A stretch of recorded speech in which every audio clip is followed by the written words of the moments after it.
The message came on a quiet Tuesday morning, and it changed everything. It arrived first at the Lunar Deep Space Array, a giant dish built on the far side of the moon where no radio noise from Earth could reach it. The signal was strange from the very first second. It did not use any human code. It did not use any of the codes that the small galactic community had taught humanity either. It simply arrived, strong and clear, as if the sender did not care who understood it or how much fear it caused. Dr. Amara Osei was the one who found it. She was 34 years old, tired, and drinking her third cup of coffee when the alert flashed on her screen. She had worked at the array for 6 years, mostly listening to old survey data and calibrating instruments. She had never expected to be the first human being to hear a threat from the stars. The signal took 11 minutes to translate. When the words finally appeared on her screen, she read them twice before she believed them. 2. The species called humanity. You have joined the Galactic Council as a weak race with no proven strength. The Kryvax Dominion does not recognize weak races as equals. We challenge you. Send your strongest warship to the neutral zone known as the Hollow Star in 40 standard days. If your ship loses, your species will be marked as a client race of the Dominion, and you will pay tribute for 100 years. If your ship wins, the Dominion will leave your space alone for 1,000 years. This is our law. This is our way. Prepare, or surrender now, and save your people the shame of defeat. Amara did not move for almost a full minute.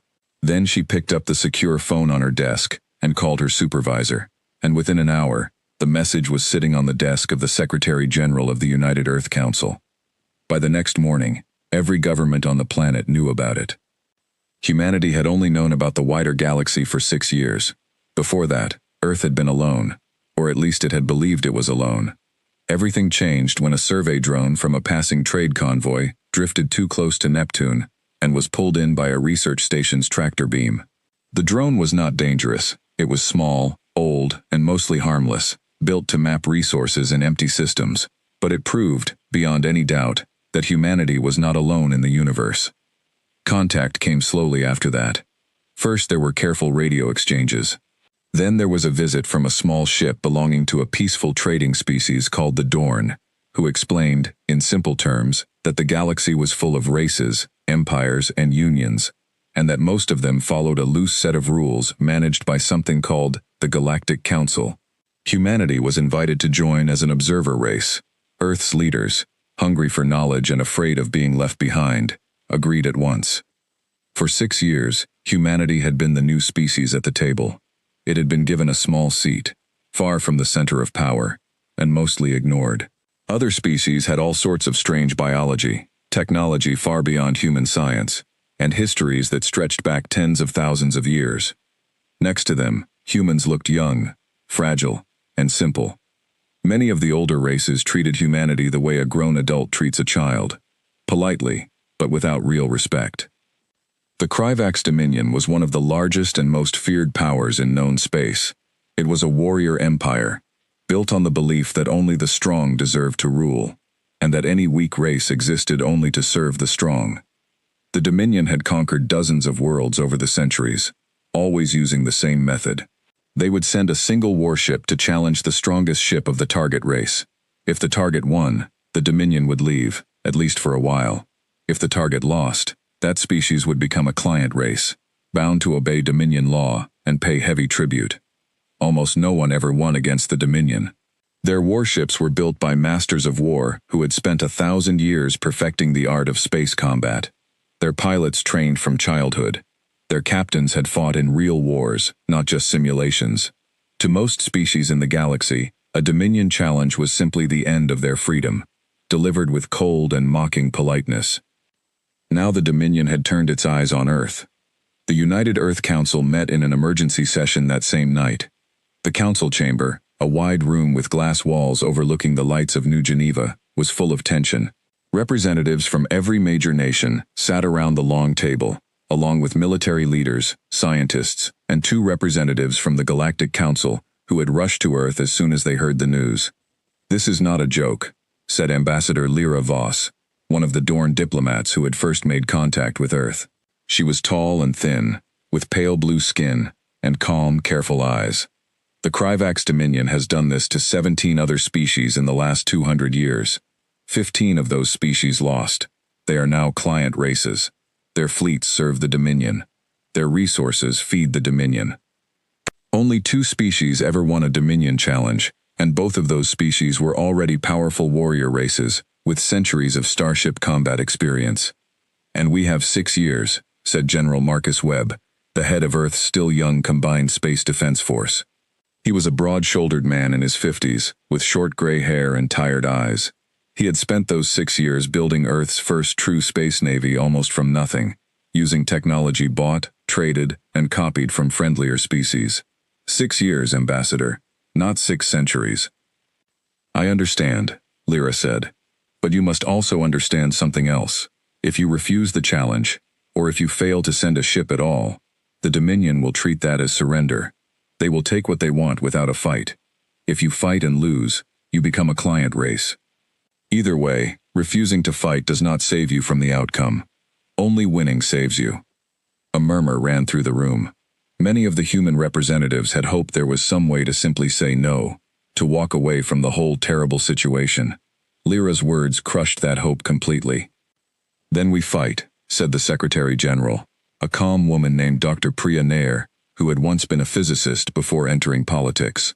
The question is not whether we fight. The question is what ship we send.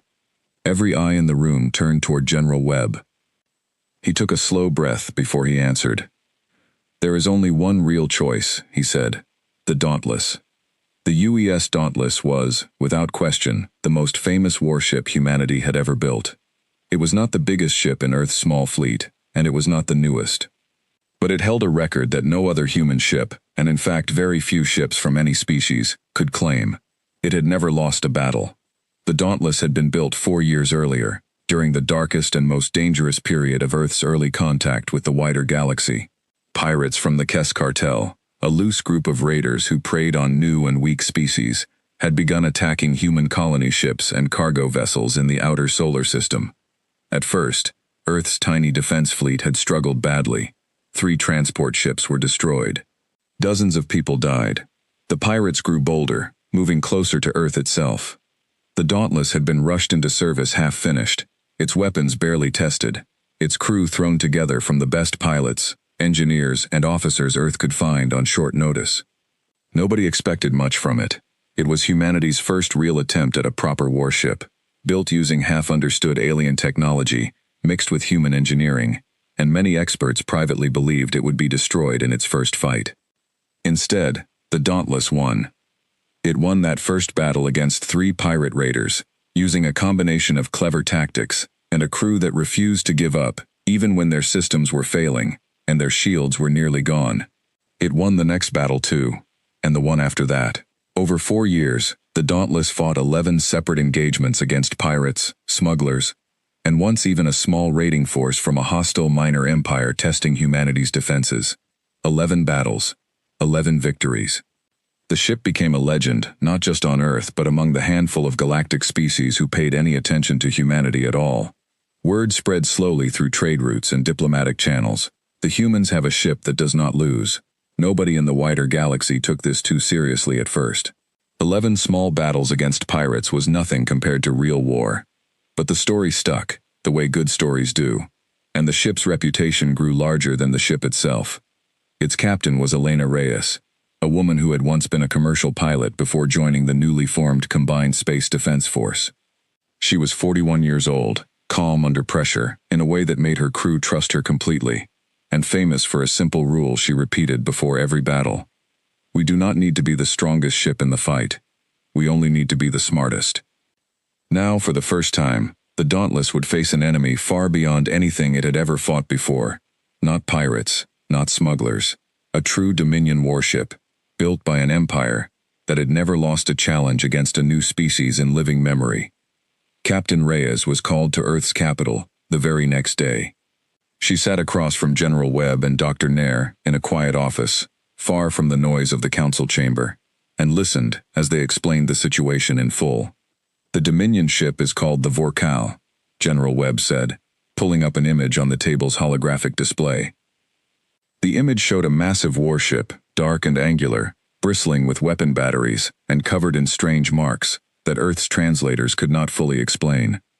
According to the Dorn ambassador, it is roughly 4 times the size of the Dauntless. Its weapons are more powerful. Its shields are stronger. Its crew has real combat experience against other warrior species, not just pirates. Elena studied the image without speaking for a long moment. How much time do we have to prepare? 40 days from the message. 38 now, Dr. Nair said. The battle will take place at a location called the Hollow Star, a dead system about 3 weeks' travel from Earth using our current fastest engines. It is neutral ground, used by the Dominion for exactly this purpose. No other ships are allowed near the battle. It will be just the Dauntless and the Vorkal. And if we refuse to go? Then Earth is treated as having surrendered, General Webb said grimly. The Dominion takes what they want, and there is no fight at all, only a occupation. Elena leaned back in her chair. She had known, from the moment she was called to this meeting, what the answer would be. There was really only one answer, but she wanted to hear it stated plainly, because she believed her crew deserved a captain who understood exactly what she was asking of them. 38 days, she said quietly. Then we had better use every single one of them well. She stood, shook hands with both of them, and left to gather her crew. The Dauntless had never lost a battle. She did not intend for that to change now, no matter how large the enemy ship was, or how old and proud the empire that sent it. Outside, the sky over New Geneva was clear and blue, full of ordinary clouds and ordinary birds. It was strange to think that somewhere far beyond that sky, in the cold dark between the stars, an enemy warship was already beginning its long journey toward a small, dead system called the Hollow Star, carrying with it the fate of an entire species. That evening, the crew of the Dauntless gathered in the ship's main briefing room for the first time since the news had broken. There were 42 of them in total, men and women from nearly every country on Earth, chosen not for fame or connections but for skill, courage, and the simple fact that they had all, in one way or another, already proven themselves in battle. Commander James Okafor, the ship's first officer, stood at the front of the room as the crew took their seats. He was a quiet, serious man, known for his sharp mind and his habit of double-checking every system twice before trusting it.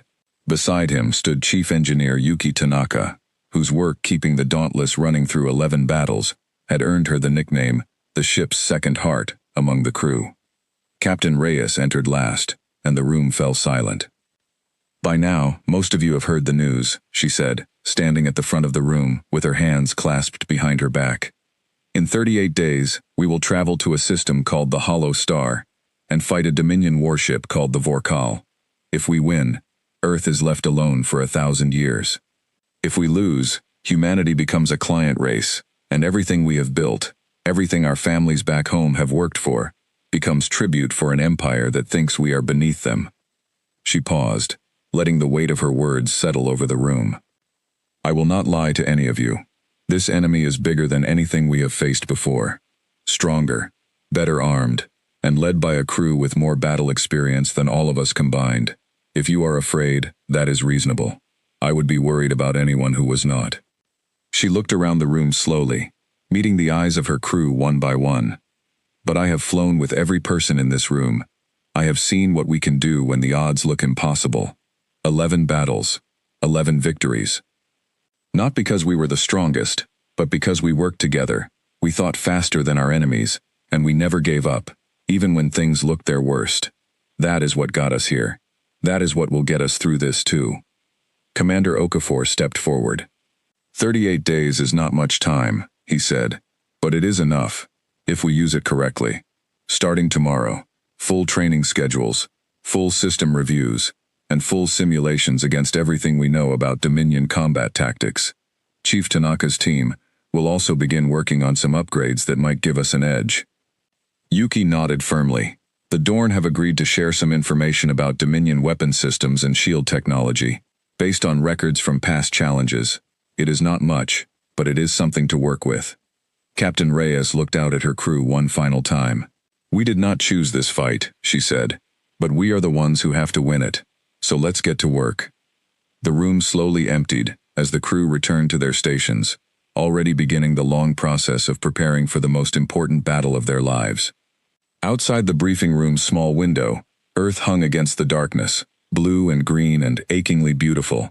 A whole world resting its hope on one ship, and 42 people who had never lost a fight. They intended to keep it that way. Later that night, after most of the crew had gone to their quarters, Elena remained alone in the briefing room, looking at a star map of the hollow star system. It was a strange place, she thought. A dead sun, long since burned out, surrounded by empty planets and drifting rock. No life. No resources worth fighting over. Just a cold, silent arena that the Dominion had chosen specifically because it offered no advantage to either side. That was the Dominion's way, according to everything the Dorn ambassador had shared. They did not want easy victories. They wanted proof. A fight in a neutral place, with no home advantage, no friendly reinforcements, no chance for either side to cheat.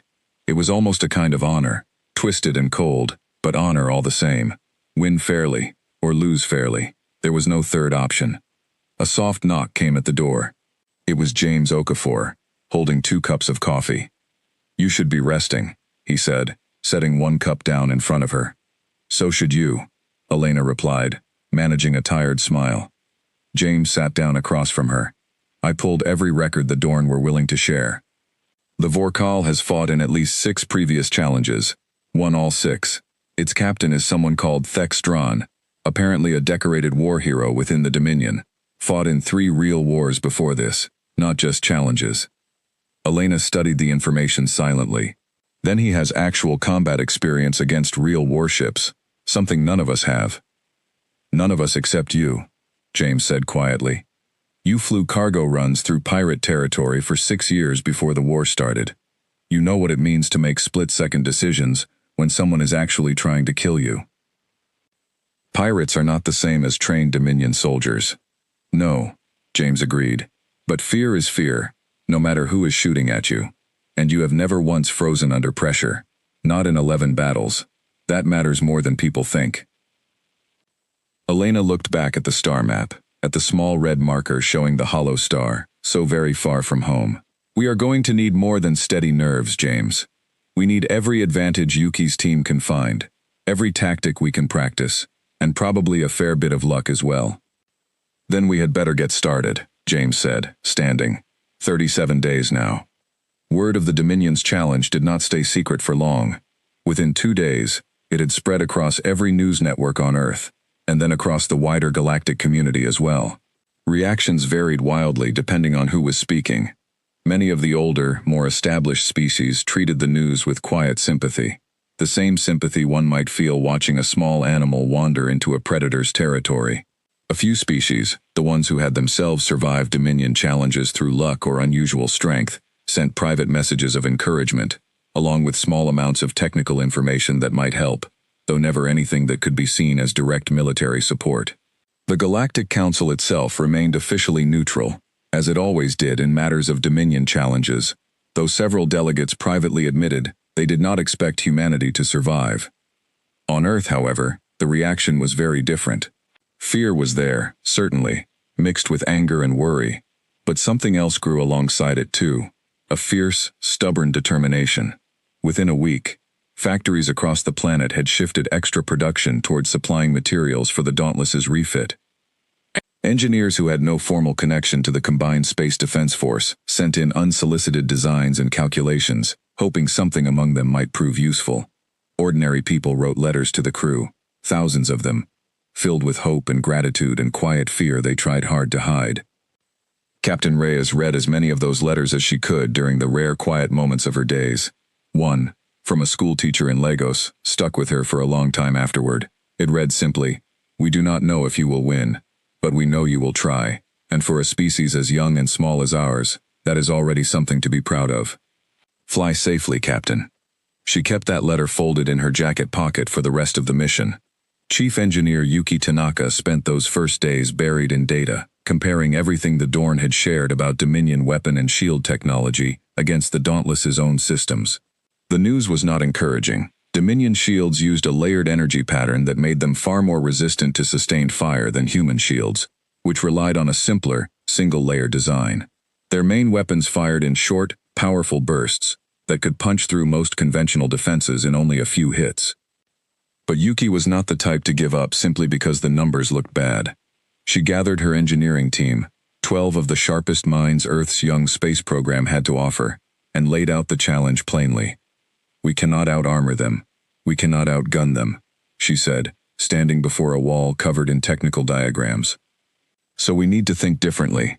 What can we do that they cannot predict?" Over the following days, ideas began to form.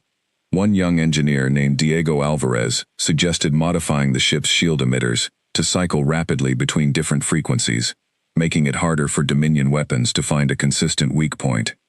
Another engineer, a quiet woman named Priya Chandran, proposed reworking the ship's engines to allow for faster, tighter turns than the design was originally built for, sacrificing a small amount of top speed for much greater maneuverability. Yuki listened to every idea, tested what she could in simulations, and slowly began building a plan. The Dauntless would never be the strongest ship in the fight, but if her team succeeded, it might become the hardest ship to hit, and the hardest to predict, which had always been the Dauntless's greatest strength in every battle it had fought before. "We are not trying to build a bigger hammer," she told her team late one night, exhausted, but satisfied with the day's progress. "We are trying to build a better dance partner. Let them swing as hard as they want. We just need to not be where the punch lands."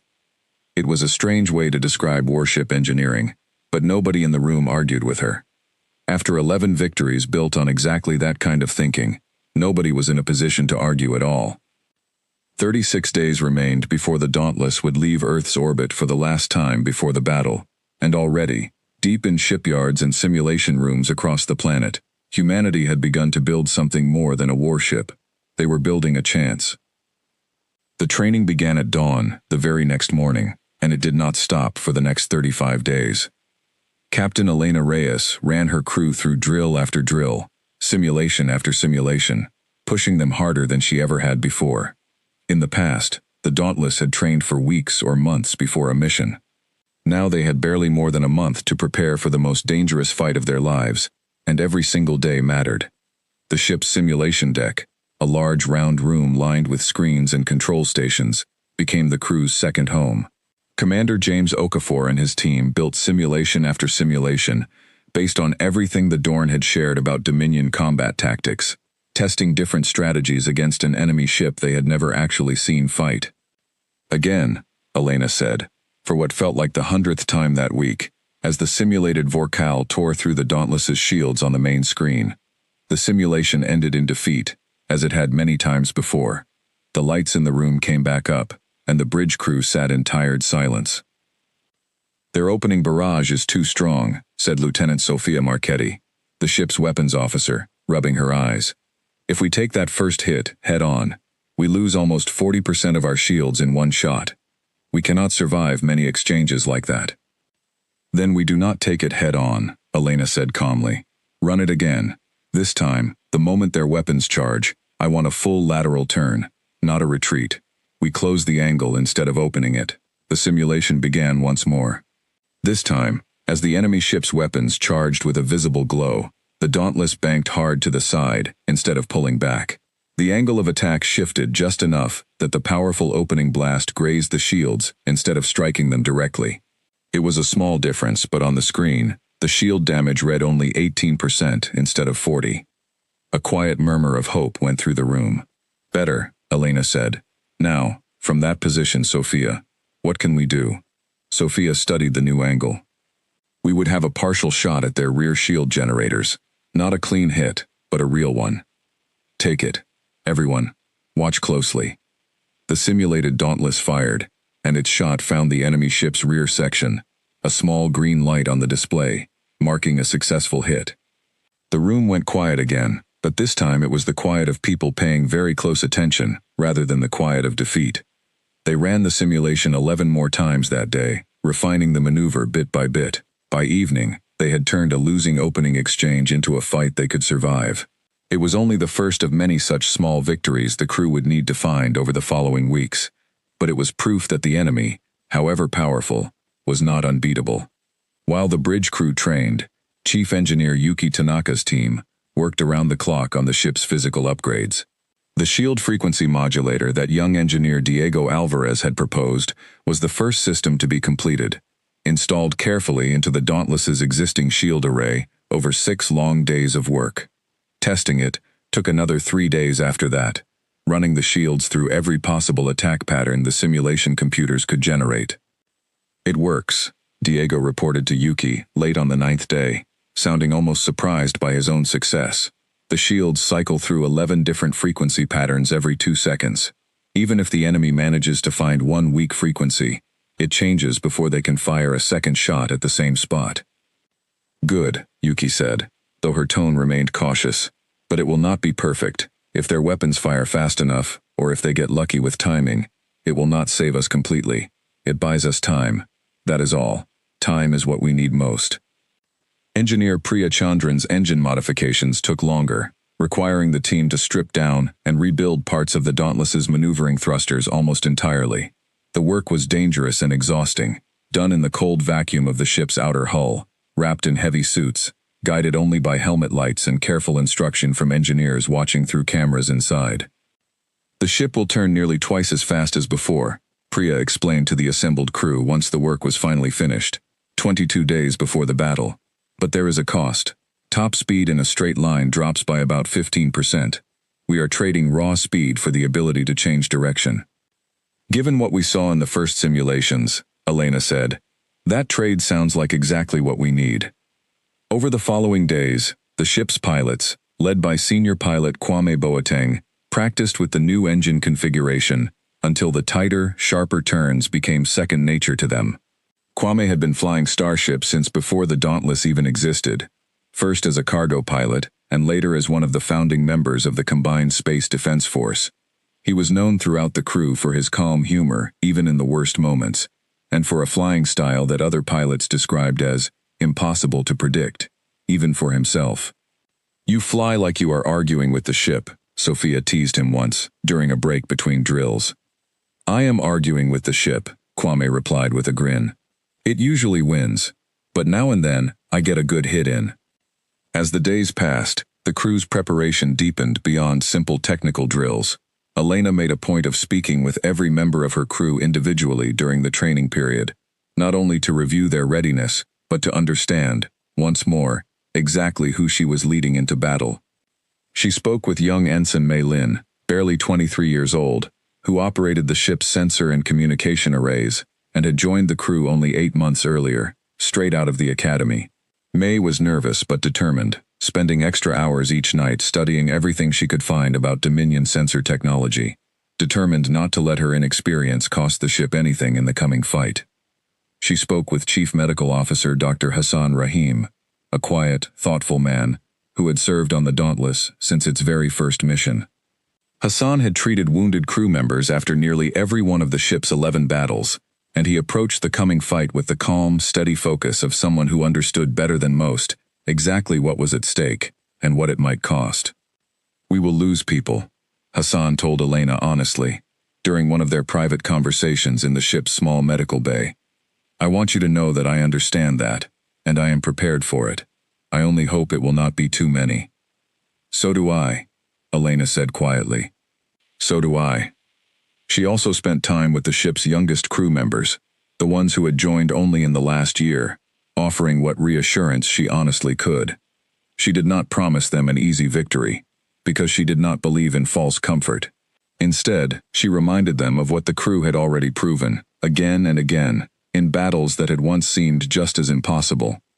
"Nobody expected us to win our first fight either," she told a small group of junior officers gathered in the mess hall one evening.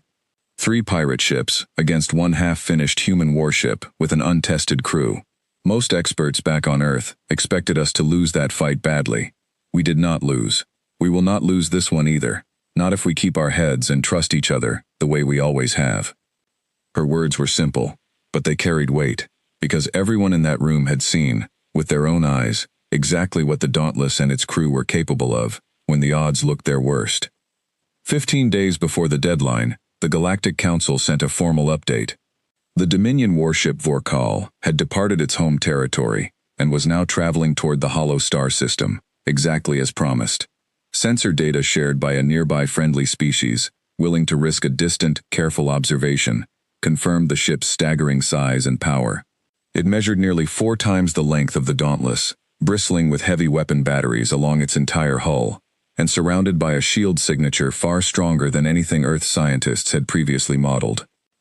Ambassador Lyra Voss delivered the news personally, traveling once more to Earth to meet with Captain Reyes and the ship's senior officers. "I want to be honest with you, Captain," Lyra said, standing in the Dauntless's briefing room with a serious expression. "In my lifetime, I have seen 4 other species face a Dominion challenge. Only one of them survived. I do not say this to frighten you. I say this because I believe you deserve the truth, and because I have watched your people prepare these last weeks, with more determination than I expected." "We appreciate the honesty," Elena said. "There is something else," Lyra continued. "Dominion tradition allows the challenged species one formal request before the battle begins. You may ask for a single condition to be added to the terms of the fight, so long as it does not change the basic nature of the challenge itself. Most species use this request to ask for slightly more preparation time, or a different location. I wondered if your council had considered what request, if any, Earth might wish to make." Elena exchanged a glance with James Okafor and Yuki Tanaka before answering. "We have discussed it," she said. "We do not want more time. 38 days was already tight, and more time will not close the technological gap between our ships in any meaningful way. What we want is information. A formal request to observe, remotely and at a safe distance, any part of the Vorkal's approach that the Dominion is willing to allow us to see. Even small details about how their ship moves and fights might help us prepare." Lyra considered this for a long moment, then nodded slowly. "That is a wiser request than most species make," she said. "I will carry it to the Dominion's representatives myself." The request was granted 3 days later, with clear limits. Earth would be permitted a single remote observation post, far outside the hollow star system, allowed to record general movement and energy readings from the Vorkal during its final approach, though nothing more detailed than that. It was not much. But for Yuki's engineering team and James's tactical planners, even a small amount of real data was worth more than 1,000 simulations built on guesswork. 10 days before departure, the Dauntless ran its first full combat simulation, using the newly gathered observation data. The results were sobering. The Vorkal moved with surprising grace for a ship its size, its weapon batteries firing in coordinated patterns that suggested a highly disciplined, experienced crew. Its shields, while strong, showed brief fluctuations during heavy maneuvers, a small but real weakness that Yuki's team seized on immediately. "If we can force them into sharp turns during combat," Yuki explained, pointing to a graph showing the shield fluctuation pattern, "there is a window, maybe 2 to 3 seconds, where their shields sit at reduced strength. It will not be easy to hit that window, but it is there." "Then we make them turn," Elena said. "Kwame, that puts a great deal of pressure on flying an aggressive, unpredictable pattern, forcing them to react, instead of simply grinding us down with firepower." "I have been waiting my whole career to fly a fight like that," Kwame said, with a tired but genuine grin. The crew continued refining their plan over the following days, running dozens more simulations, adjusting timing, testing new firing sequences, and slowly building something that felt less like a desperate gamble and more like an actual strategy. It would never be an easy fight. The gap in raw power between the two ships remained enormous. But piece by piece, the crew of the Dauntless had built something the Dominion likely did not expect from a species so young. A genuine, well-prepared plan, built on hard-earned experience, careful thought, and complete trust between every member of the crew. 5 days before departure, Elena gathered her entire crew one final time in the briefing room. The mood was different from that first meeting, weeks earlier.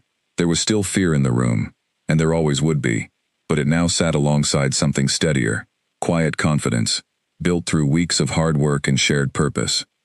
"We leave in 5 days, Elena said.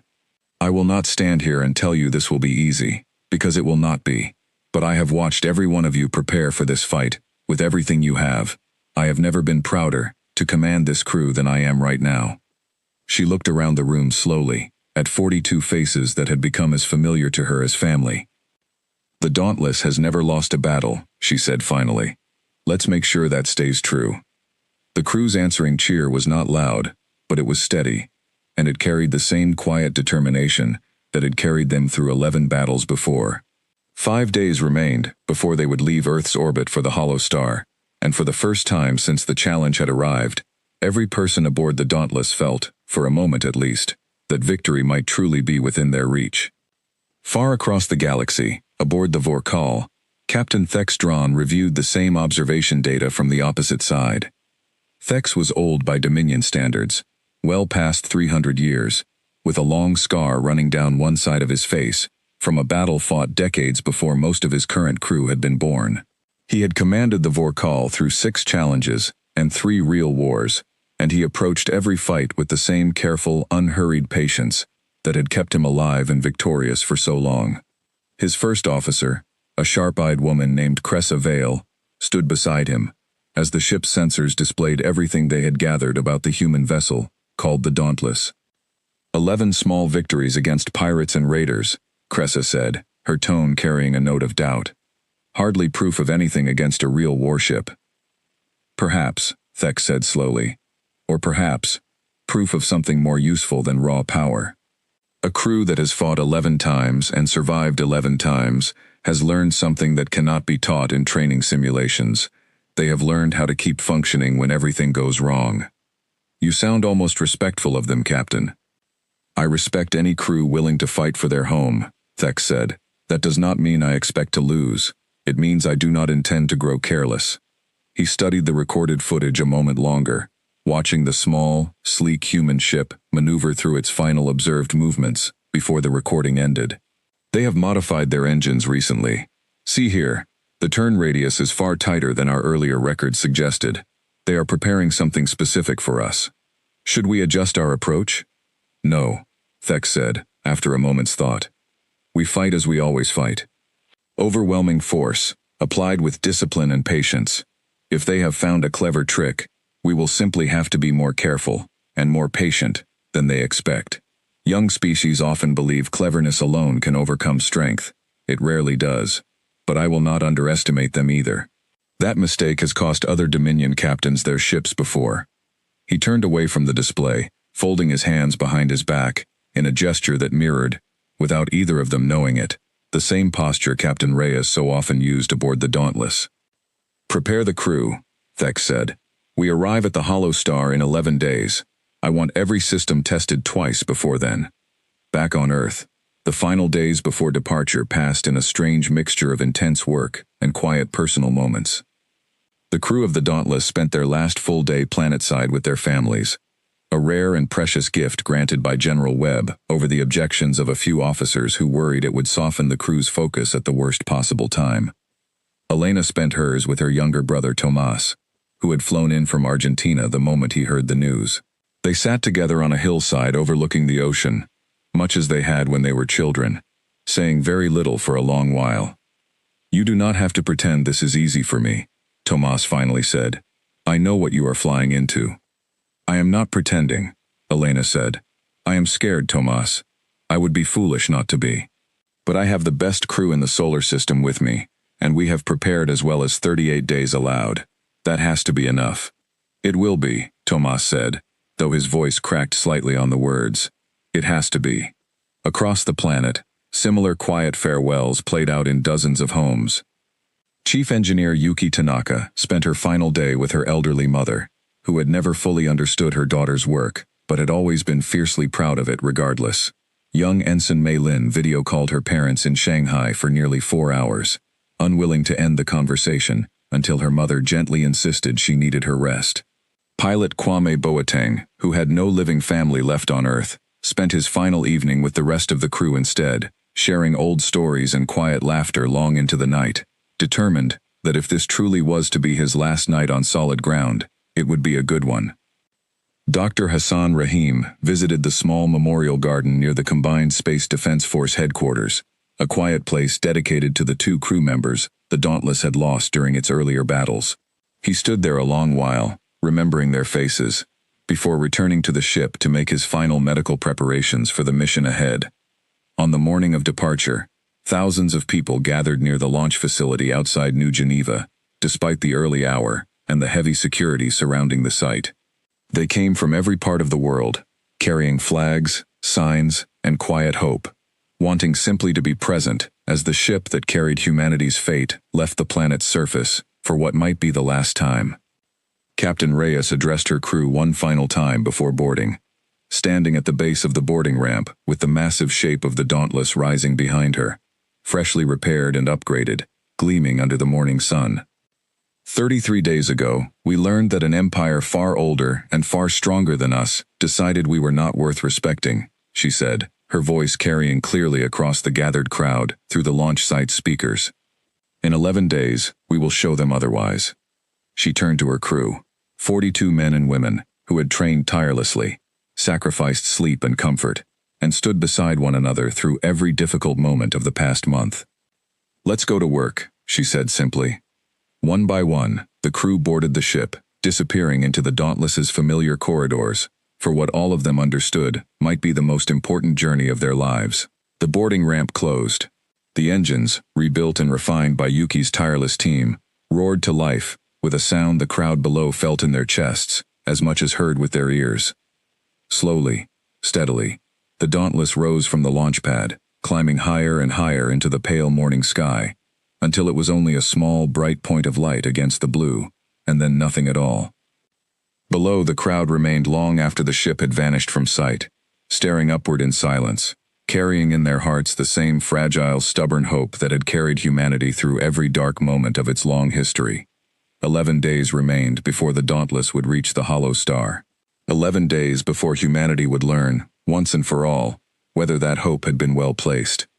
Aboard the ship itself, the mood settled quickly into a calm, focused rhythm, as Earth shrank behind them, into a small blue dot among the stars. There was no more time for fear now, only for preparation. Every officer returned to their post, running final checks on the systems Yuki's team had worked so hard to perfect. Sophia reviewed her weapon targeting sequences one more time. Kwame ran the new engine configuration through a final series of test maneuvers, humming quietly to himself as he worked, the way he always did when he was truly focused. Mei Lin kept careful watch over the sensor arrays, tracking their steady course toward the dead, silent system that awaited them. Elena walked the length of the ship slowly that first night, stopping to speak briefly with crew members at their stations, offering quiet encouragement where it was needed, and saying little where words were not necessary.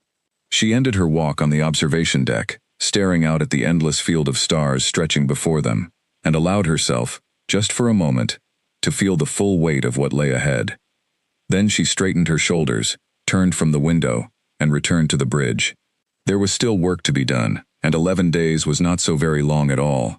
The journey to the hollow star took 11 days, and each one felt longer than the last. Space travel at the Dauntless's top speed was not instant, even with the improved engines Earth scientists had built using borrowed alien technology. The ship crossed the empty distance between star systems using a folding drive, a technology humanity had only mastered in the past 3 years, jumping in careful stages between marked points in space, rather than crawling across the vast emptiness at ordinary speed. Even so, the trip required patience, and patience was in short supply among a crew who knew exactly what waited for them at the end of the journey.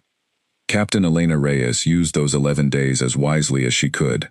She kept the crew busy with continued drills, refusing to let anyone grow soft or distracted during the long, quiet stretches between folds. But she also made sure there was time for rest, for meals shared together in the mess hall, for the small, ordinary moments that reminded everyone aboard why they were fighting in the first place. On the second day of the journey, a strange kind of routine settled over the ship. Meals were still shared in the mess hall, though conversation there grew quieter with each passing day, replaced more and more by simple companionship, people simply wanting to sit near one another rather than talk. Ensign Mei Lin spent her free hours running practice drills on the sensor systems, determined to shave even a fraction of a second off her response times. When Elena found her still working late into the ship's night cycle, she gently ordered the young officer to rest. "I keep thinking," May admitted quietly, "that if I miss something important during the fight, even for a second, it could cost us everything." "You have trained harder than almost anyone on this ship these past weeks," Elena told her. "Trust your training when the moment comes. That is what it is for." May nodded, though the worry did not fully leave her eyes. It was a worry Elena recognized well, the particular fear of a young officer facing her first truly dangerous battle. and she made a point of checking on May several more times over the following days, offering quiet encouragement whenever she could. Dr. Hassan Rahim used the journey to run the medical bay through every emergency scenario his imagination could produce, working alongside his small team to make certain they would be ready for whatever injuries the coming battle might bring. He did not speak much of his worries aloud, but Elena noticed the extra care he took each day, the quiet, careful way he checked and rechecked his equipment, as though sheer preparation alone might somehow soften whatever was coming. Commander James Okafor, meanwhile, spent long hours reviewing every recording of the earlier 11 battles, searching for any pattern, any habit, any small weakness in the crew's own tactics that an experienced Dominion captain might exploit. He found little that surprised him. The crew of the Dauntless had grown sharp and disciplined over 4 years of fighting together, and James found himself, more than once, quietly grateful for exactly how far they had come since that first desperate battle against the pirates. On the 4th day of the journey, Ambassador Lyra Voss contacted the ship through a secure relay, her image flickering slightly on the bridge's main screen.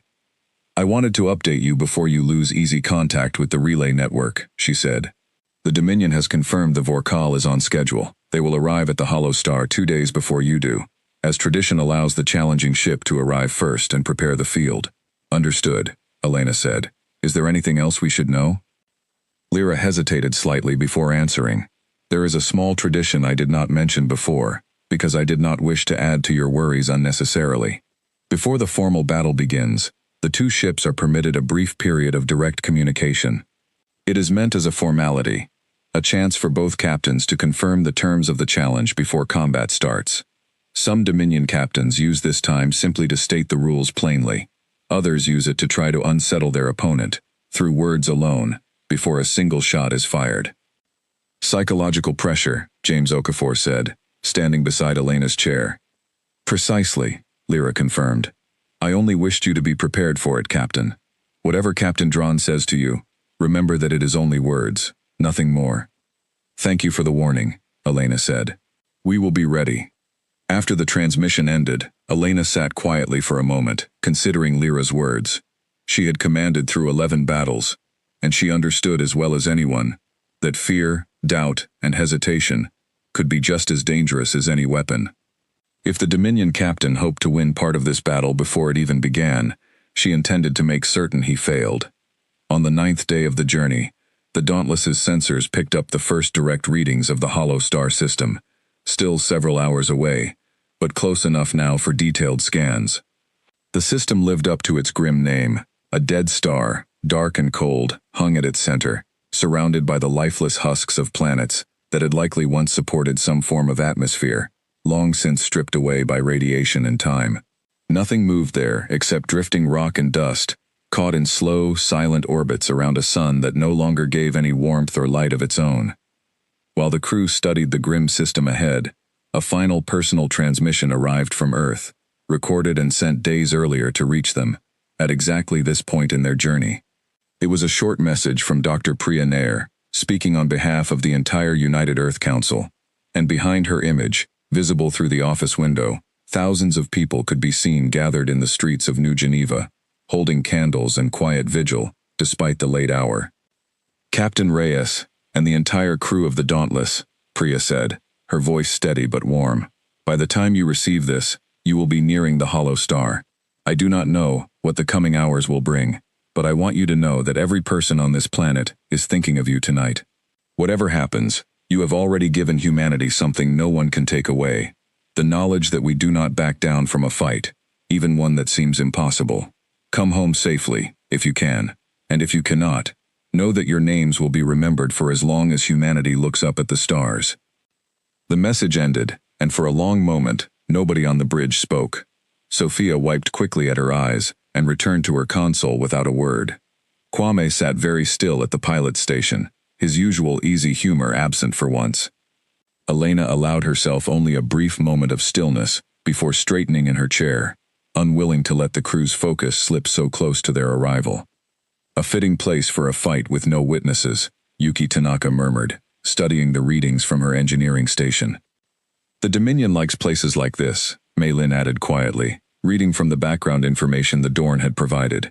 "No civilians, no other ships, No way for either side to claim outside interference changed the outcome. Elena studied the star map carefully. Send a formal transmission announcing our imminent arrival, as protocol requires. And May, keep every sensor we have running at full strength from this point forward. I want to know everything happening in that system before we arrive, not after. The transmission was sent and, after a short delay, acknowledged by a brief, formal reply from the Vorkal itself. The message contained no threats, no unnecessary words, simply confirmation that the challenge terms remained as stated, and that the Dominion ship would be waiting at the appointed coordinates. 2 days later, the Dauntless completed its final fold and arrived at the edge of the hollow star system. The Vorkal was waiting for them, exactly as promised, hanging silently in the dead system's outer reaches like a great dark shadow against the stars. Even at long range, its true size was staggering. On the bridge's main display, the enemy ship dwarfed the small icon representing the Dauntless, its hull bristling with weapon batteries, its shields visible as a faint, shimmering outline around its enormous frame. For a long moment, nobody on the bridge spoke at all. "Well," Kwame finally said quietly from the pilot's station, "it certainly lives up to the pictures." "Bring us to the designated coordinates," Elena ordered, keeping her voice steady, despite the tightness in her chest. "Slow and steady, Kwame. Let's not give them any reason to think we are afraid." "We are afraid," Sophia muttered under her breath, though she said it with a small, grim smile that suggested the fear had not stopped her from doing her job perfectly regardless. "Fear is fine," Elena said, loud enough for the whole bridge to hear. "Just do not let it fly the ship for you." The Dauntless moved forward slowly, closing the distance to the agreed meeting point roughly halfway between the two ships' original positions. As they approached, the Vorkal's massive form grew clearer on the main view screen, close enough now to make out individual details along its dark, angular hull. Strange markings, glowing faintly, ran along its length, and its weapon batteries, dozens of them, tracked slowly, almost lazily, as if the ship itself were simply curious about the small human vessel approaching it. At the designated distance, both ships came to a stop, hanging in space perhaps 200 kilometers apart, close enough for direct visual contact, but still separated by a wide, empty gulf. "Captain," Maylin said, her voice slightly tense, "we are receiving a direct communication request from the Vorkal." Elena straightened in her chair, put it through. The main screen shifted, showing the image of a Dominion bridge, dark and severe, lit by red and amber lighting that gave everything a harsh, unfriendly glow.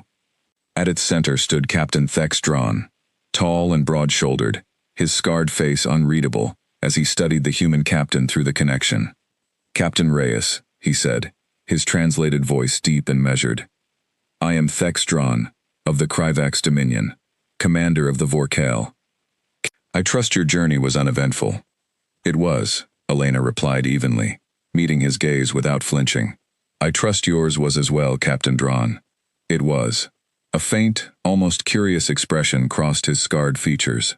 "You are calmer than I expected from a species so young. Most who reach this point show fear plainly, even when they try to hide it." "We are not without fear," Elena said honestly, "but fear does not change what we came here to do." Thex studied her a moment longer. "I have reviewed the records of your ship's previous battles. 11 victories against pirates and small raiders. A respectable record, for what it is worth against such weak opponents. Tell me honestly, Captain, do you believe your small human vessel stands any true chance against the Vorkal?" The question hung in the air, clearly meant to unsettle her. Elena had expected something like this, and she answered without hesitation. "I believe my crew has faced difficult odds before and found ways to win regardless," she said calmly. "I do not know exactly what will happen today, Captain Drawn." "Neither do you, despite your ship's size and your own long record of victories. That uncertainty is exactly why we are both here." Something shifted in Thex's expression, something that might, in a human, have been the beginning of respect. "A careful answer," he said. "Very well. Let us confirm the terms, as tradition requires. This battle will end when one ship is destroyed, or when one captain formally surrenders. No outside assistance is permitted from either side. The outcome, whatever it may be, will be honored according to Dominion law. Do you accept these terms, Captain Reyes?" "I accept them," Elena said. Then we will begin in exactly 1 standard hour, to allow both crews final preparation, Thex said. He paused, his scarred face growing momentarily still. For what it is worth, Captain, I do not fight this battle out of hatred for your species. I fight because it is the law of my people, and because strength, in my culture, must always be proven, not simply claimed. I hope, whatever the outcome, you understand that this is not personal. I understand, Elena said quietly. I hope you understand the same is true for us. We do not wish to fight you either, Captain Drawn, but we will not surrender our freedom without trying to keep it. Thex inclined his head slightly, a small gesture that might have been respect, or might simply have been acknowledgement. 1 hour, Captain Reyes, he said. May the stronger crew prevail. The transmission ended, and the bridge fell into tense silence. Aboard the Vorkal, in the moments after the transmission ended, First Officer Cressa Vale approached her captain, with a question she had clearly been holding back throughout the entire exchange. You spoke to her almost as an equal, Cressa said, not quite hiding her disapproval. Words of respect, for a captain of a species that has existed among the stars for barely 6 years. Thextron did not turn from the viewport, where the small shape of the Dauntless remained visible in the distance. Respect costs nothing, Cressa, and it tells me a great deal. A frightened captain shouts, or pleads, or tries to delay. She did neither. She answered plainly, and held my gaze the entire time. That is not the behavior of a crew that believes itself already beaten. Confidence is not the same as capability, Cressa said. No, Thex agreed, but confidence built on 11 real victories, earned in real combat, is not empty either. I have commanded through 6 challenges, Cressa. I have seen captains who believed strength alone would win them the day, and I have seen a few of them lose to smaller, cleverer opponents who refused to fight the battle on the terms expected of them. I do not intend to make that mistake. He finally turned from the viewport, his scarred face set in familiar, disciplined lines. Prepare the crew. Full combat readiness in 1 hour. We show this young species exactly why the Dominion has never lost a challenge to a species so unprepared. But we do it carefully, and we do it without arrogance. Is that understood? Understood, Captain, Cressa said, though a trace of doubt lingered in her voice as she turned to relay the order. Across the massive ship, the Dominion crew moved through their own final preparations, a well-drilled machine of soldiers who had trained for war since childhood, their confidence built not on hope but on generations of victory. It was, in its own way, a mirror of the scene unfolding aboard the much smaller Dauntless at that very same moment. A crew, readying itself, weapon by weapon, station by station, for a battle that would decide far more than a single ship's fate. Elena sat quietly for a long moment, processing the conversation. Then she turned to her crew, her expression calm and steady despite everything churning beneath the surface. 1 hour, she said. Let's use it well. James, final weapons and shield checks. Sophia, review the firing sequences one more time. Kwame, I want you completely familiar with every possible maneuver we have practiced. Yuki, keep your team ready in engineering for anything that might go wrong once the fighting starts. The crew moved quickly and quietly to their final preparations, the earlier tension replaced now by focused, purposeful activity. There was no more time for fear to sit idle in anyone's chest. There was only work left to do, and 42 people who had trained for exactly this moment. In engineering, Yuki Tanaka moved along the rows of humming systems one final time, checking each readout with the same careful attention she had given them every day of the journey. Diego Alvarez stood at the shield console, watching the frequency modulator cycle steadily through its patterns, ready to make manual adjustments the instant the fighting began. Priya Chandran remained near the engine controls, running one last diagnostic on the reworked thrusters, murmuring quietly to herself as she confirmed every number matched what the simulations had promised. Everything is holding steady, Yuki reported over the ship's comm to the bridge. Shields at full charge, engines ready for maximum maneuverability, weapons fully powered. We are as ready as 38 days could make us, Captain. Understood, Yuki, Elena replied. Keep your team sharp. We are going to need every one of your improvements today. On the weapons deck, Sophia Marchetti ran through her firing sequences one last time, her hands steady, despite the tight knot of nerves in her stomach. Beside her, two junior weapons officers checked and rechecked their targeting systems, following Sophia's calm example as best they could. She had fought through all 11 of the ship's previous battles, and though this fight was unlike anything that had come before, the familiar rhythm of preparation helped settle her mind all the same. At the pilot station, Kwame Boateng flexed his fingers over the controls, feeling the ship respond to his lightest touch, exactly as it had during 1,000 hours of simulation and drill. He glanced briefly toward Elena's chair. "Ready when you are, Captain," he said quietly. "We are all ready, Kwame," Elena replied. "We have been ready for a long time now." Elena walked briefly to the small observation window near the bridge, staring out at the massive, silent shape of the Vorkal, hanging in the darkness ahead of them. Somewhere aboard that ship, she knew, Captain Dran was likely doing much the same thing, preparing his own crew for the battle to come. She thought briefly of the letter still folded in her jacket pocket, the one from the schoolteacher in Lagos. "We do not know if you will win, but we know you will try." She thought of her brother Tomas on the hillside, of the thousands who had gathered to watch the launch, of every person on Earth whose future now rested, in some small but very real way, on what happened in the next hour. Then she straightened her shoulders, turned from the window, and walked back to her chair at the center of the bridge. "Positions, everyone," she said, her voice steady and clear. "It is almost time." The minutes ticked by slowly, each one stretching longer than the last, as both ships completed their final preparations in the cold, silent dark of the hollow star system. 42 humans aboard the Dauntless checked their systems one final time, steadied their nerves, and waited for the moment that would decide humanity's place among the stars. At last, exactly 1 hour after the transmission ended, a single clear tone sounded across the bridge, the signal that the battle was about to begin. Elena Reyes gripped the arms of her captain's chair, took one final steadying breath, and gave the order every member of her crew had been waiting to hear. "All hands, battle stations, let's show them what the Dauntless can do." The tone faded, and for one heartbeat, the entire bridge of the Dauntless held perfectly still. Then the Vorkal's weapon batteries lit up along its massive hull, dozens of glowing points igniting almost at once, and the battle began. "Incoming fire!" Sophia Marchetti called out, her voice sharp and clear despite the fear surely coiled in her chest.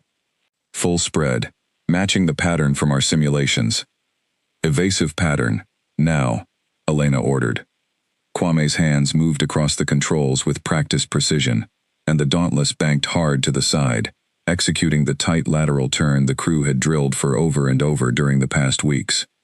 The enemy's opening barrage, a storm of bright energy bolts that could have torn through the ship's shields in a single devastating hit, instead struck at a shallow, glancing angle.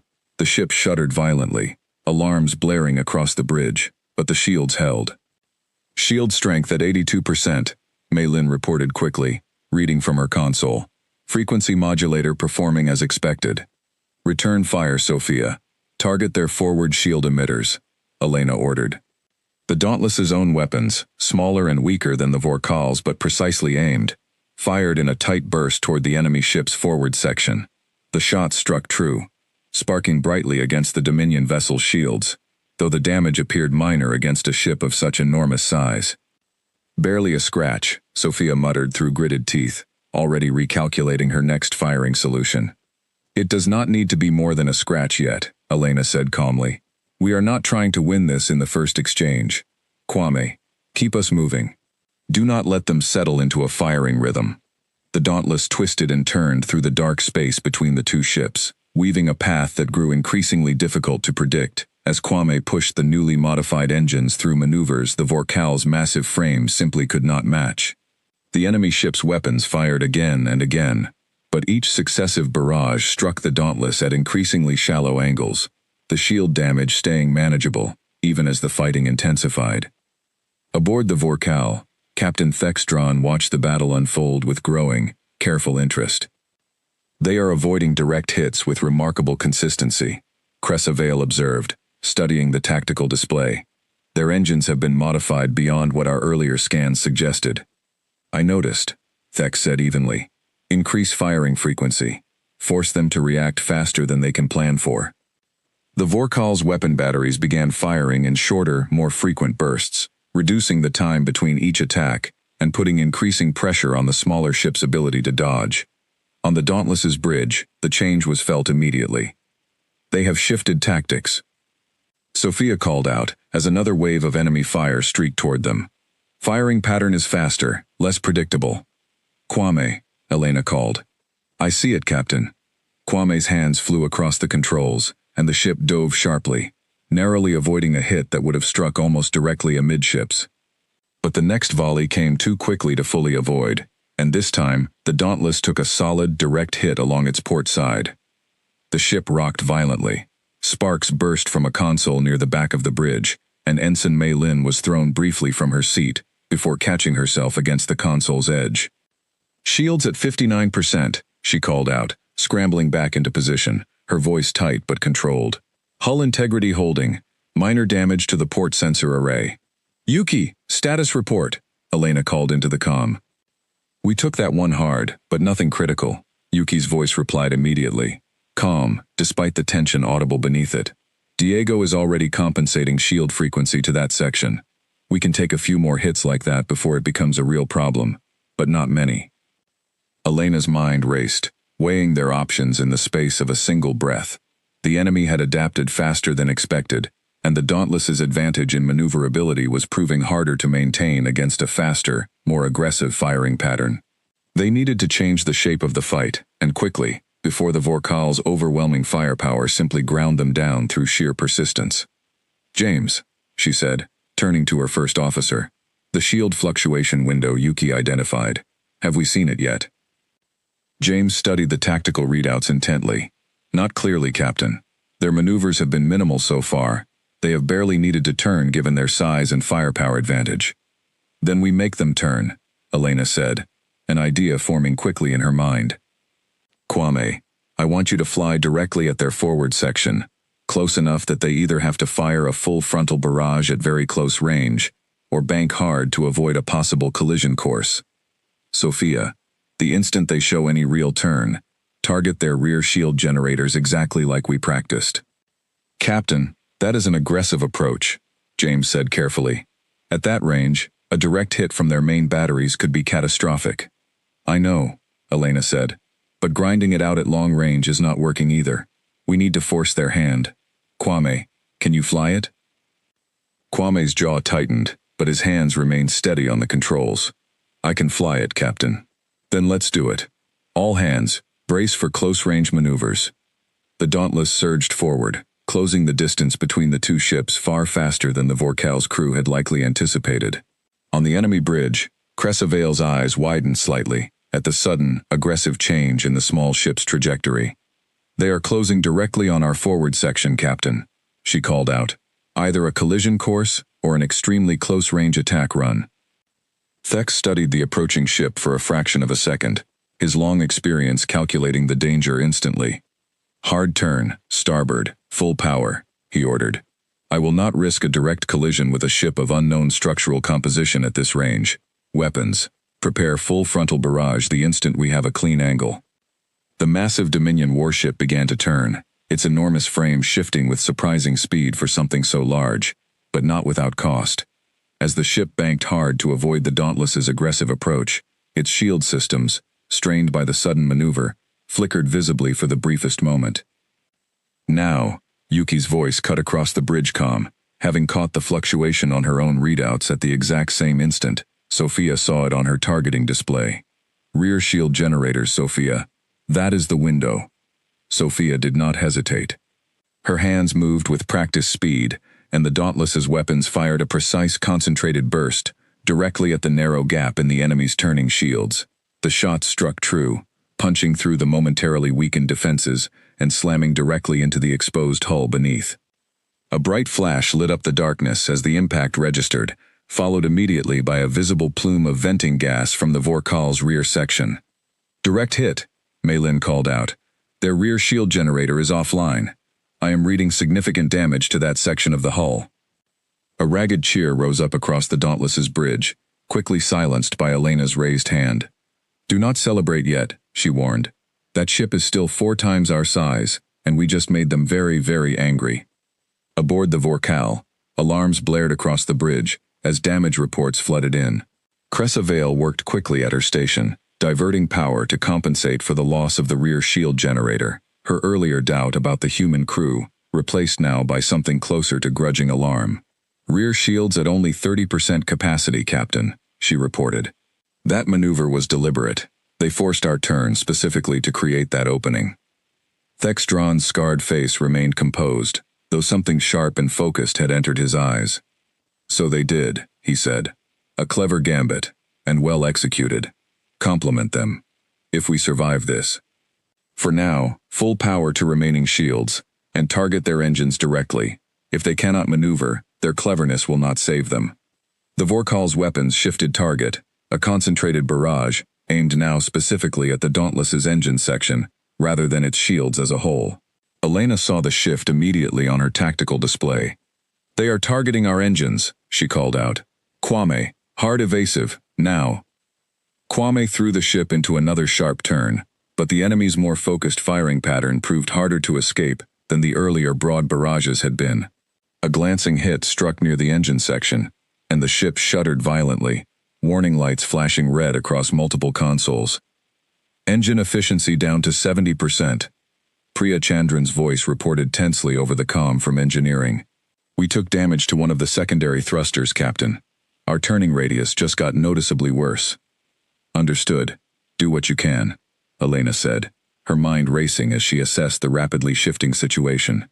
Their earlier advantage in maneuverability, the very thing that had kept them alive through the fight's opening exchanges, was now under direct and deliberate attack. If the Vorkal succeeded in crippling their engines further, the Dauntless would become a sitting target for the enemy's vastly superior firepower. "James, options," she said quickly. James studied the tactical display, his mind working through the same grim calculations Elena had already begun. "If they continue targeting our engines, and succeed, we lose our primary advantage entirely. We need to either finish this quickly, or find another way to protect our maneuverability." "Yuki," Elena called into the comm. "How bad is the damage, truly?" "Manageable for now," Yuki replied, her voice tight with focus. "But if they hit that same section again, we will lose significant maneuverability. I need time to reinforce it, Captain, and I do not have much of that to work with." Elena's mind raced through every option, every lesson learned across 11 previous battles, searching for the path that might yet turn the tide of this desperate fight. The enemy was wounded but far from defeated, and the Dauntless's own advantages were beginning to slip away under the weight of a patient, experienced opponent, adjusting to counter every clever maneuver the human crew attempted. "We are not out of options yet," she said, more to steady her own crew than because she was entirely certain of it herself. "James, pull up everything we recorded about their weapon recharge cycle from the observation data. If we know how long it takes them to power up another full barrage, we can time our next move around it." James worked quickly, cross-referencing the data as fast as his hands could move across the console. "Approximately 11 seconds between full-power barrages, Captain, based on what we observed. Then we have 11 seconds after their next major attack to make our move count," Elena said, a plan already forming rapidly in her mind.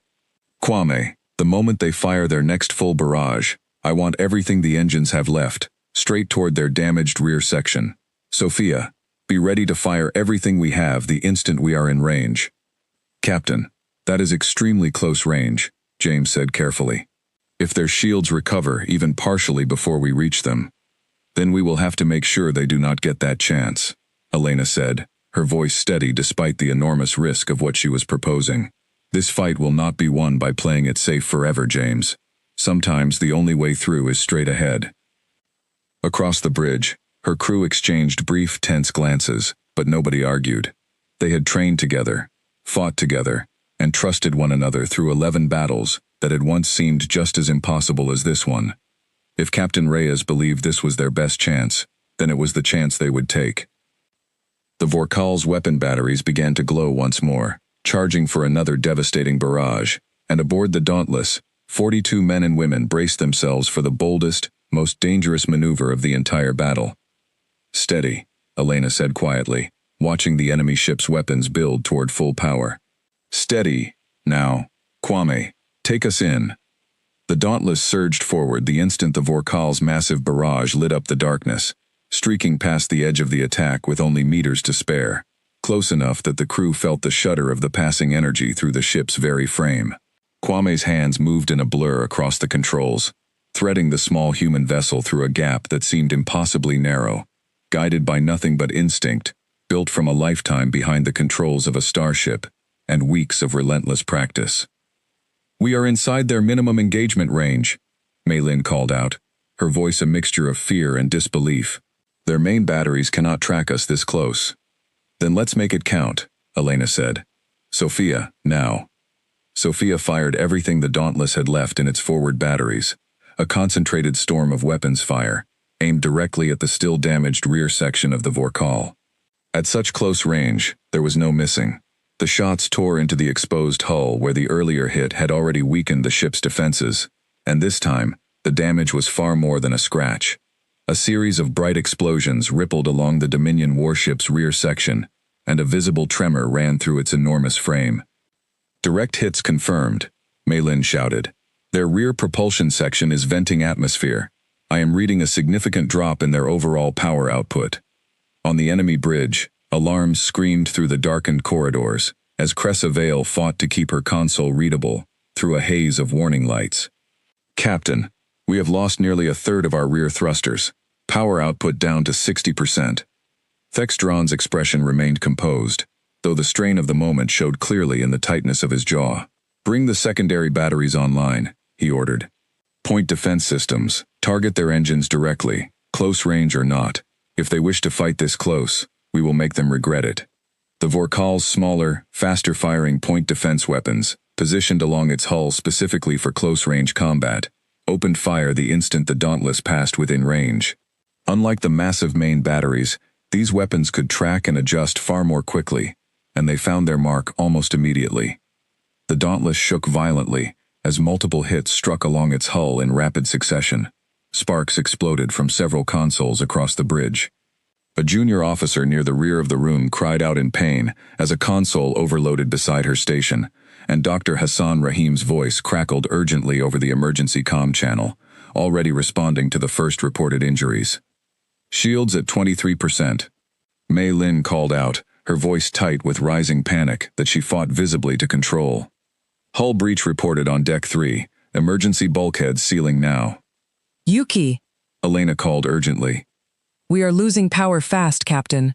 Yuki's voice replied, strained but still steady. "I can reroute auxiliary power to the shields, but it will mean cutting power to secondary systems, including part of our own weapons array."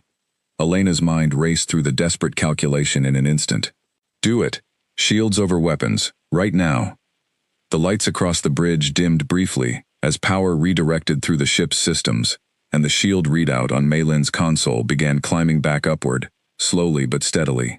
The Dauntless, badly wounded but still fighting, pulled away from the close-range exchange, putting distance once more between itself and the massive, equally damaged Dominion warship. Both ships hung in space for a long moment, drifting slightly, each bearing the visible scars of the brutal exchange that had just passed between them. On the Dauntless's main view screen, the Vorkal's once pristine hull now showed multiple scorched venting wounds along its rear section, a stark contrast to the confident, untouched warship that had greeted them barely 20 minutes earlier. "Status report," Elena said, her voice hoarse but steady, forcing calm into a bridge that badly needed it. "Shields recovering. Currently at 31% and climbing," Meilin reported. "2 crew members injured on Deck 3. Dr. Rahim has them stable. Hull integrity holding, but we have multiple minor breaches.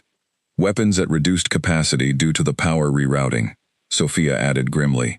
"But still functional. I can fire, just not as fast or as strong as before." "Engines?" Elena asked, looking toward the engineering comm. "Damaged, but holding," Priya Chandran's voice replied. "We have lost some of our maneuverability advantage, Captain. I am not going to lie to you. We are not flying the same ship we started this fight with." Elena absorbed the reports in silence for a moment, weighing the grim state of her own ship against what she had seen of the enemy's damage. The Vorkal remained far larger, far more heavily armed, and likely still more powerful overall than the badly wounded Dauntless. But it too had been hurt. hurt badly enough that its captain would surely be reconsidering his approach to the rest of this fight. "We hurt them," she said finally, loud enough for the whole bridge to hear. "We hurt them badly. That means this fight is not over, and it means it is still ours to win. Everyone, catch your breath if you can, because we are not done yet." Across the dark, silent space of the hollow star system, the Vorkal began to move once more, its damaged engines still capable of considerable speed despite the wounds along its hull. Aboard its bridge, Captain Thexdron studied the tactical display with grim, focused attention, recalculating everything he had believed about the small human ship that had, against every reasonable expectation, managed to wound his vessel this badly in the opening phase of the battle. "They fight like cornered animals," Cressavale said, a note of genuine respect finally entering her voice, despite the damage readouts scrolling across her console. "Reckless, but effective." "Not reckless," Thex corrected quietly, still watching the small, battered shape of the Dauntless on his display. "Desperate, perhaps, but every move they have made has been calculated, right down to that maneuver through our minimum engagement range. That was not desperation, Cressa. That was skill." He straightened slowly, his scarred face set with renewed, careful determination. "This battle is not yet decided. Bring us back around.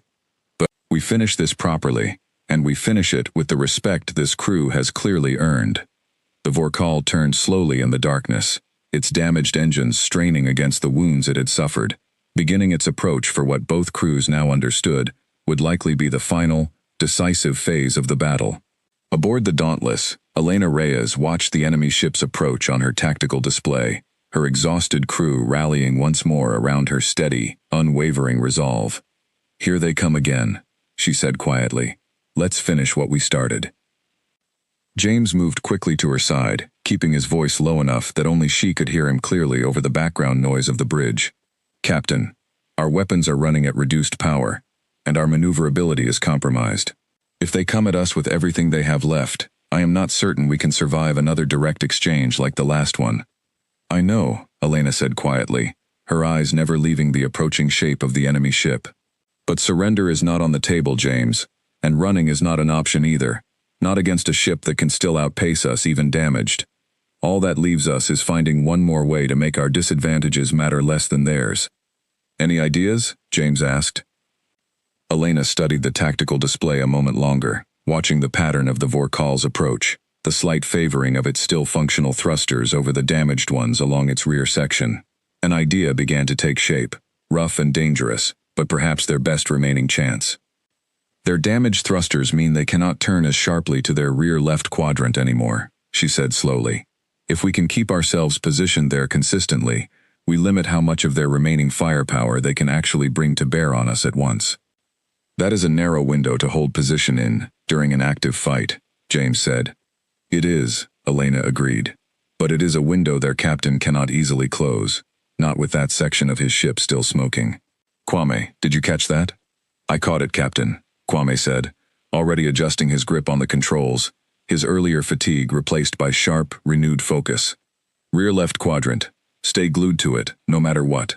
I can do that."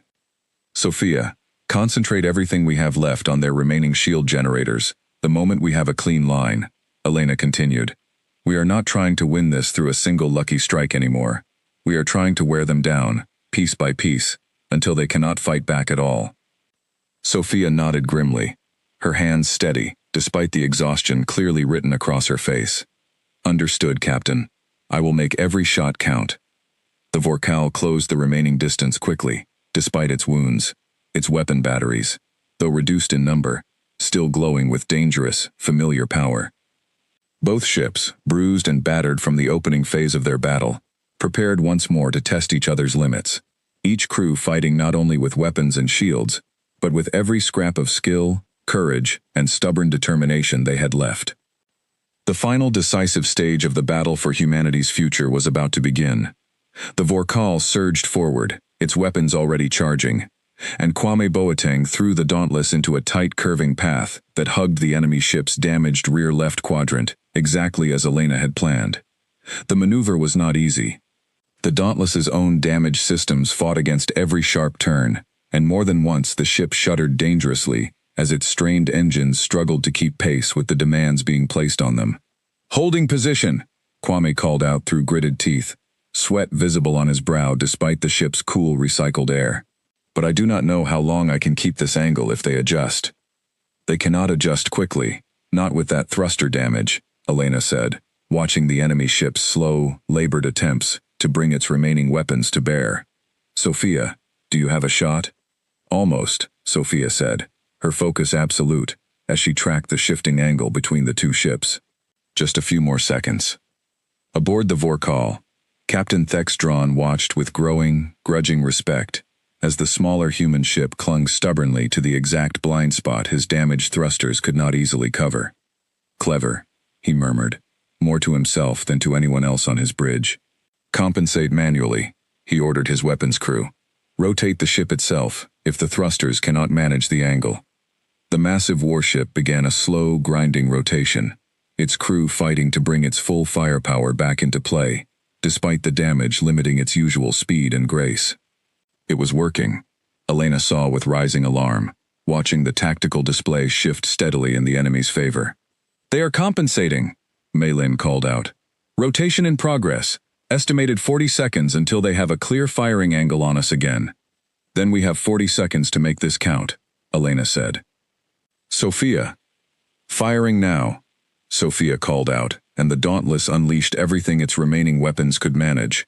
A concentrated, sustained barrage, aimed directly at the section of the Vorkal's hull, where its rear shield generators had already been badly damaged in the earlier exchange.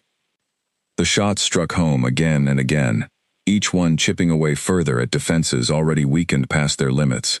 On the enemy bridge, alarms shrieked with increasing urgency, as Cressavale fought a losing battle to keep the ship's remaining systems stable. Rear shields have failed completely, Captain, she called out. Hull integrity in that section critical. If they land even a few more solid hits there, we risk a cascading failure through the entire power grid. Thexdron's jaw tightened, the full weight of the moment settling over him. In 6 previous challenges, he had never faced a situation quite like this one. A smaller, weaker ship that had somehow found and exploited every weakness his own vessel possessed, through skill, patience, and a stubborn refusal to be intimidated by size or reputation. He had a choice to make, and he understood it clearly. He could continue pressing the attack, gambling everything on overwhelming the human ship before his own systems failed completely. Or he could pull back, regroup, and try a more cautious approach that might yet preserve his ship's remaining strength. He chose, in the end, to trust the discipline that had carried him through decades of battle. Full reverse thrust, disengage to regroup, he ordered. We will not win this by continuing to bleed at close range. But even as the order left his lips, he understood, with the clear-eyed honesty of an experienced commander, that the battle had shifted decisively against him. A ship that needed to retreat to survive was a ship that had already, in the ways that mattered most, begun to lose. They are pulling back, Maylin called out, disbelief clear in her voice.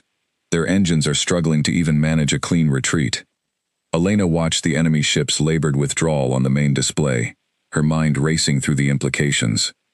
This was the moment, she understood immediately, the moment that would decide everything. Press the advantage now, while the Vorkal remained wounded and vulnerable, or allow the enemy ship time to regroup and bring its still considerable remaining strength back into a fight the Dauntless's own damaged systems might not survive a third time.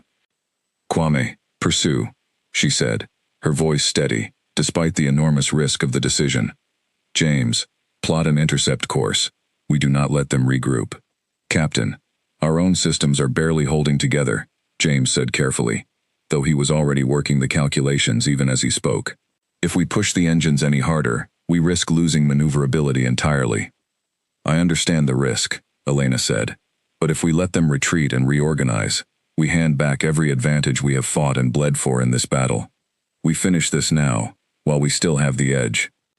The Dauntless surged forward in pursuit, its damaged engines protesting with worrying vibrations that rattled through the ship's frame, but holding together through sheer stubborn engineering and the desperate skill of its exhausted crew. Slowly, steadily, they closed the gap toward the retreating Dominion warship. We are gaining on them, Kwame called out. Their damaged thrusters cannot outrun us, not with the shape their engines are in. Sophia, prepare everything we have left for one final concentrated strike, Elena ordered. James, Target their main power core, if you can find an opening. We end this decisively, or not at all. Sophia's hands moved across her console, with practiced, focused precision, despite the visible exhaustion in every line of her posture. Targeting solution locked, Captain. Just say the word. The Dauntless closed the final distance, drawing alongside the Vorkal's damaged rear section, close enough now that every scar and wound along the massive warship's hull was clearly visible on the main view screen. Aboard the enemy bridge, Thexdron watched the small, relentless human ship close in with something that had shifted, somewhere in the course of this brutal battle, from simple confidence into genuine, hard-won respect. They will not relent, Cressavale said quietly, watching the same display. No, Thex agreed. They will not, and I find, strangely, that I do not wish them to. He straightened slowly in his command chair, weighing the situation with the clear, practical honesty that had guided him through every battle of his long career. His ship was crippled. His crew, though skilled and disciplined, faced a determined opponent who had proven, beyond any reasonable doubt, that size and reputation alone did not guarantee victory. Continuing this fight risked the complete destruction of his vessel and the deaths of every soul aboard it, in service of a battle that honest assessment told him was already lost. Captain? Cressa asked, sensing the shift in his demeanor. Open a channel to the human vessel, Thex said quietly. It is time to end this properly. On the Dauntless's bridge, Maylin's console chimed with an incoming transmission request. Captain, the Vorkal is hailing us. Elena hesitated only a moment before nodding. Put it through. The main screen shifted once more, to show Thexdron's scarred, weary face, the harsh red lighting of his bridge visible behind him, alarms still audible in the background of the transmission.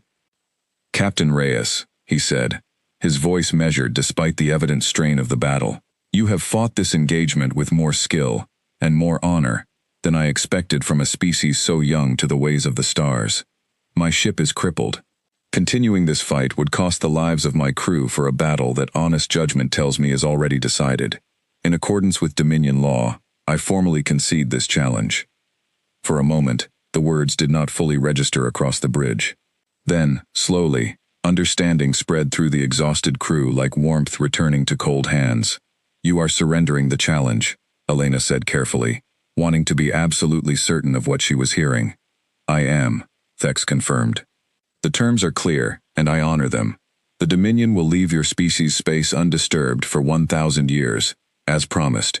You have earned that peace, Captain Reyes, through the skill and courage of your crew this day. He paused, something unreadable crossing his scarred features. I confess, I did not expect to lose this battle when I departed my home territory. I will not pretend the outcome does not sting, but I have commanded through enough fights to recognize true skill when I see it, and your crew showed exactly that today. Well fought, Captain. Elena felt the weight of the past 38 days, the training, the fear, the desperate maneuvers of the past hour, settle over her all at once. She kept her voice steady despite it. Thank you, Captain Dron. I meant what I said before this battle began. We did not wish to fight you either. I am glad this ends here, and not with more lives lost on either side. Thex inclined his head slowly. A sentiment I share completely. I wish your species well, Captain Reyes. Something tells me the galaxy will be hearing a great deal more about humanity in the years ahead. The transmission ended, and the Vorkal, moving slowly and painfully on its damaged engines, began its long withdrawal from the hollow star system. For a long moment, the bridge of the Dauntless remained utterly silent, as though nobody quite dared believe what had just happened. Then, all at once, the silence broke into loud, disbelieving cheers. Exhausted crew members embracing one another, laughing and crying in equal measure, as the full reality of their victory finally settled in. Elena allowed herself, for just a moment, to close her eyes and breathe, feeling the enormous weight that had rested on her shoulders for the past 38 days finally begin to lift. Well done, she said quietly, opening her eyes to look around at her exhausted, triumphant crew. All of you, well done. The journey home took 11 days, much like the journey out, but every hour of it felt lighter than the anxious days that had preceded the battle. Dr. Hassan Rahim tended to the crew's injuries, thankfully all survivable, with the same careful dedication he had shown throughout the mission. Yuki Tanaka's engineering team worked tirelessly to stabilize the ship's damaged systems, determined to bring the Dauntless home in as good a condition as possible after everything it had endured. News of the victory reached Earth well before the ship itself arrived, carried swiftly through the same relay network that had connected them to Ambassador Lyra Voss throughout the mission. The reaction across the planet was immediate and overwhelming.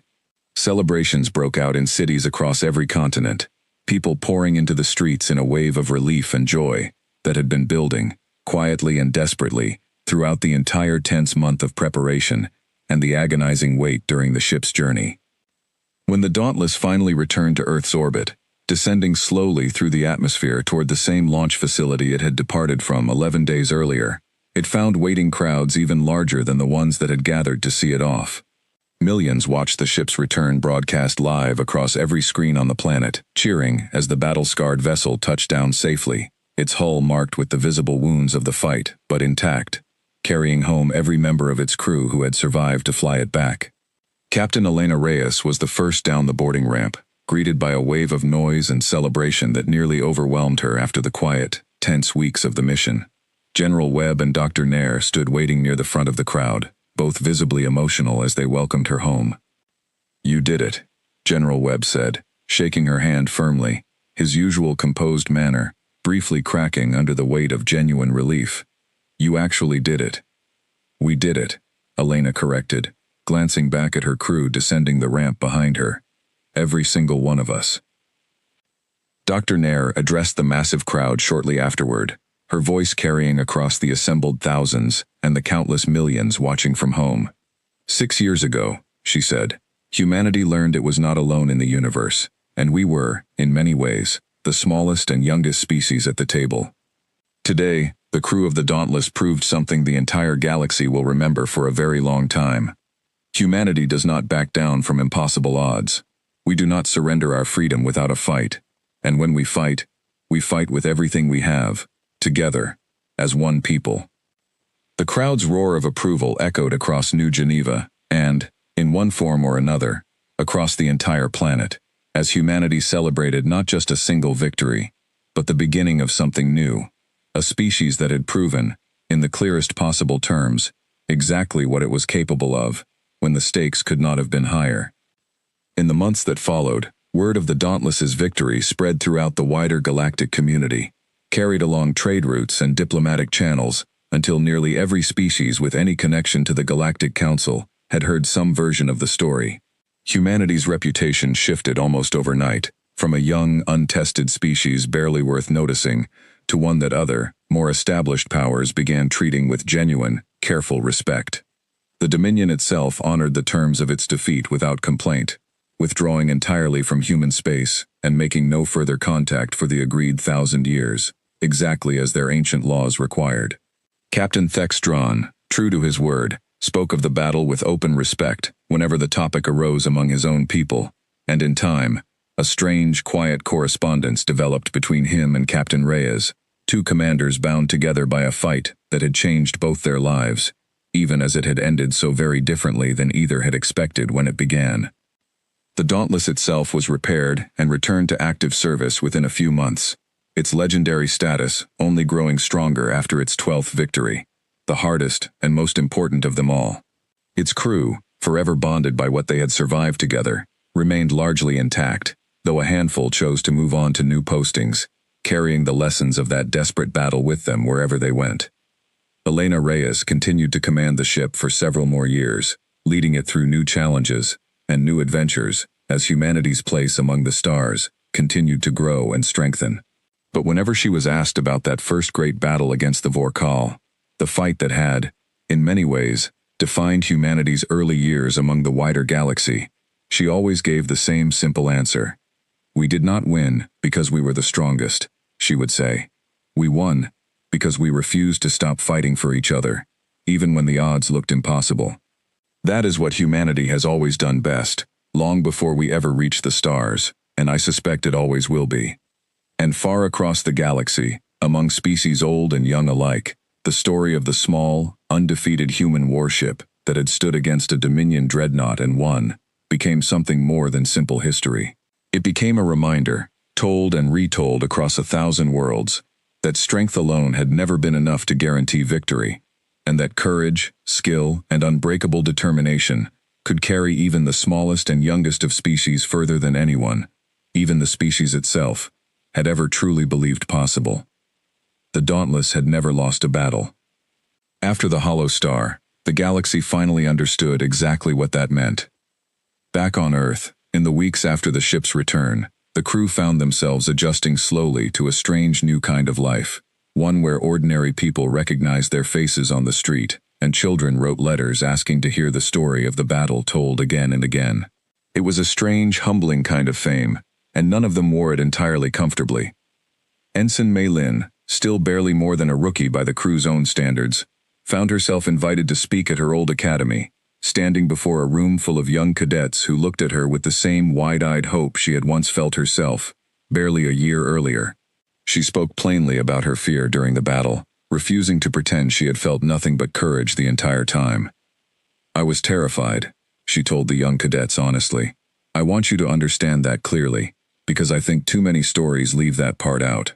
Being frightened does not mean you cannot do your job. It only means the job matters enough to be worth being frightened over. Trust your training, trust the people beside you, and let the fear ride along if it must. It does not have to be the one flying the ship." Dr. Hassan Rahim returned quietly to his work in the medical bay, tending to new recruits and continuing the careful preparations that had once helped save lives during the battle at the Hollow Star. He spoke rarely of that day, preferring instead to honor it through the steady, patient work of keeping others safe, exactly as he always had. Chief Engineer Yuki Tanaka was offered a senior position helping design the next generation of Earth's warships, drawing on everything she and her team had learned during those desperate 38 days of preparation.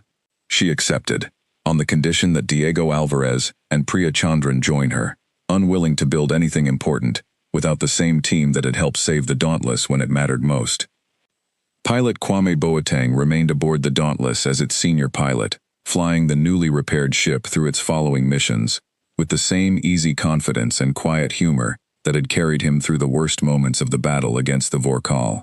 When asked, years later, what had gone through his mind during that final, desperate charge toward the enemy's damaged rear left quadrant, he would only laugh and say that a good pilot never truly stopped arguing with his ship, and that day, for once, they had both agreed on exactly where to go. Ambassador Lyra Voss visited Earth once more, several months after the battle, carrying with her a formal message from the Galactic Council, one that offered humanity a far larger seat at the table than the small, easily ignored observer role they had held before. "Your victory changed a great deal more than most people on your world likely realize," she told Captain Reyes during their meeting. "Species who once saw humanity as young and unimportant now speak of you with real curiosity, even admiration. Doors that were closed to you before are open now, Captain. What your species does with that opportunity is, of course, entirely up to you." Elena considered the ambassador's words carefully. "We did not fight that battle to earn a bigger seat at anyone's table," she said. "We fought it because we had no other choice, and because we refused to give up something as important as our freedom without trying everything we had to keep it." "I know," Lyra said, a small, knowing smile crossing her pale features. "That is precisely why the opportunity is being offered. The Council has learned, through long experience, that species who fight for the right reasons tend to make far better neighbors than species who fight simply for power. I believe humanity has proven, quite clearly, which kind of species it intends to be." Years later, long after the details of the battle had settled into something closer to legend than memory, a young officer aboard the Dauntless once asked Captain Reyes, by then a senior figure within the Combined Space Defense Force, what she remembered most clearly about that desperate fight at the Hollow Star. Elena thought about the question for a long moment before answering. "Not the fear," she said finally, "though there was plenty of that. Not even the fighting itself, strange as that might sound. What I remember most clearly is looking around my bridge in the moments before the battle began, and realizing that every single person there had chosen, freely and without hesitation, to stand beside the rest of us no matter what happened next. That is what carried us through, in the end. Not the ship's weapons, or its shields, or even the clever maneuvers we spent 38 days perfecting.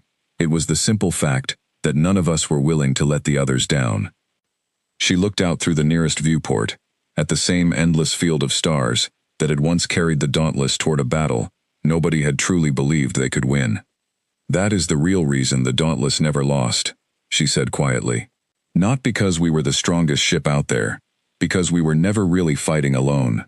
The story of the Dauntless and its battle against the Vorkal would be told for generations, growing and changing slightly with each retelling, as all great stories eventually do. But at its heart, it would always remain the same, a story of a small young species that refused to be told it was too weak to matter, and a crew who proved, against every reasonable expectation, exactly what courage, skill, and unbreakable trust in one another could accomplish, even against the darkest and most impossible of odds."